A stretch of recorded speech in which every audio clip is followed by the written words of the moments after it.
Well, in just a few hours, San Francisco Unified will discuss the future of its schools. And in the coming years, there could be fewer schools altogether. Today in the Bay's Kris Sanchez joins us with the emotional conversation that's expected as a district looks to make cuts. Well, you know what it's like to be part of a school community and how devastating it is when you have to change. So a lot of districts are facing the same issues, declining enrollment. And fewer students, of course, mean fewer dollars to keep schools open. So let's start there with the conversation out of San Francisco Unified. They have 4,000 fewer students since the 2017-2018 school year, and SFUSD projects it will have 4,300 fewer students by the year 2032.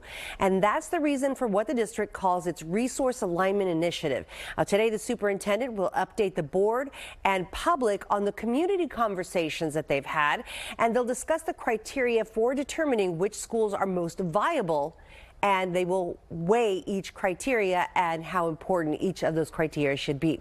Here's what they will consider under the equity category: access to schools and programs and the historical challenges of each school. They will also consider academic performance, each school's culture and climate, and the students' socio-emotional development. And schools will also be graded on how well they use the resources that they get and how many families choose to send their children to those schools, how many satisfied teachers they have there, meaning low teacher turnover. Now, a third party will weigh all of this criteria and determine what the rank should be, and then they will present that later on. But this is just part of an ongoing conversation. Look, another challenge they're facing. I know the school district, San Francisco Unified, already faced the budget challenges there. Right. So they are facing about a $148 million deficit. So there are going to be some cuts coming in that, regard as well.